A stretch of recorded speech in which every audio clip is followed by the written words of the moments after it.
Greetings from the road. This is Freighter Jim. I'm kind of in the Kansas countryside here with Max. Hey, everybody. And this is an interesting story. I've hauled a couple of Edsels, but never an Edsel wagon. This is a 59 Edsel wagon. And I'm taking it to Michigan where it's going to Max's brother. And there's another 59 Maxwell. There's another 59 Edsel that's eventually going to come back. They're doing a trade. So Max is going to tell you he's an alumni of McPherson. He was in his second year, and he saw this car sitting out on a trailer in the parking lot, wrangled a deal with the guy. And tell us, Max, what did you do to this car? All right, so when I got the car, the gentleman who had it on the trailer, word was that he had a small little vintage scrap yard. And I saw and did a double take because most people didn't know what it was, but obviously I knew right away since we had one in our family already. Growing up. So I went out and talked to him, struck up a deal, and got to work on it while I was going to school. And I've gone through pretty much all the suspension, all the brakes, fuel system, rebuilt the engine. It's got a 361 FE, which was only in police interceptors and the Edsels. Was working out O'Reilly's at the time and met an older gentleman who did race engines in the 70s, especially FEs. And he gave me a ton of tricks and little tips to do. So it's pretty well built, almost ready to run. And that's where my brother comes in because he has the time and capabilities to get her going for us. And eventually I'll end up getting our other family's car. So the other one is a stock six-hanger. Yep. And you're happy with that because you want to carry on the family legacy of that was bought new. Yep. That your dad cherishes and isn't ready to let go yet. Yep. And this one here, can you pop the hood and can we see what's... Sure, it's actually pretty sleeper. I just have it all painted black. Okay. Nothing too crazy. I can certainly try. It's been a while, and I know one of the... Yeah, see if you can pop the hood, because I think folks would like to take a look at what this looks like.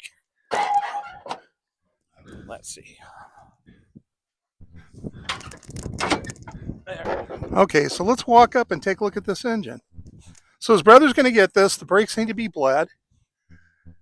There's a few other things that need to be done. Yep, needs the distributor stabbed in it yet, and a few of the small deals. Nothing terribly crazy. It's pretty much ready to go. Now, this motor that's in here right now, where did you get it from? Another Edsel in the gentleman's yard where this was going. He had another 59, because when I purchased this, it didn't have an engine. But this is a 361 out of a 59 Edsel Ranger. So this guy has like a wrecking yard, if you will. Yeah. Here in Kansas. Okay. So this is what they used in the police interceptors. That and then the Edsels are the only thing, because it's basically a larger 352. Okay. That's a lot of work. Mm-hmm. And I don't know what your brother's going to do, but man, do I love that patina. Mm-hmm. The doors, we'd messed with a little bit as far as cleaning up when I was in college. Most of that, the roof and from the cowl back is all original lacquer. Wow. The front clip has been resprayed at one point, so that won't quite get the lacquer shine of original paint. But can we open a door on this side and just kind of take a look at... Yeah, we can do a rear door. Yeah. He's got the fronts tied together. Yep. Which is nice. I mean, he's got all the parts in here. Yep, there's the air cleaner cover. Whole new but look at exhaust. That's not bad. The back seat original interior has pretty much been down its whole life. There's one small tear. Other than that, it's all completely mint. I have all the original radio and all the dash parts. Wow. I was just through my time at McPherson going through the radio and some of that when I had electronics class and things like that. So a little bit of your typical rocker rust. Do you think those are the original? I know those are the original wheel covers, but what do you think about those white fat sidewalls? Yeah, the cat wants to go for the ride. No, I was able to score those and okay. For basically a free will donation, just so I had decent rollers. Oh, okay. And I tell you what, they have held there beautifully. Now, is this like, does that window, is it fixed or does it come up?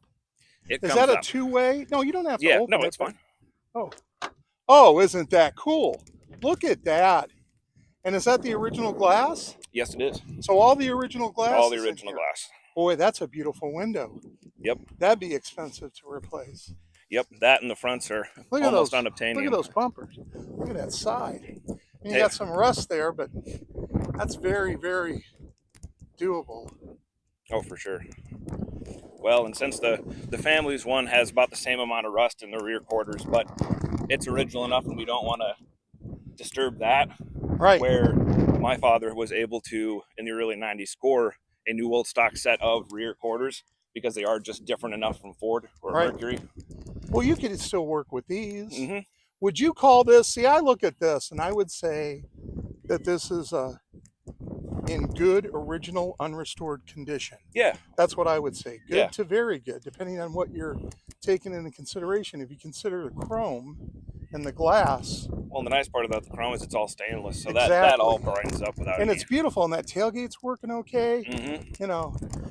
So, folks, whether you like an Edsel or not, you got to appreciate something surviving in Kansas all these years. You know somebody took care of this, and if they had it on in the wintertime, if they had it on the roads, because they use salt on the roads here, they must have sprayed it off.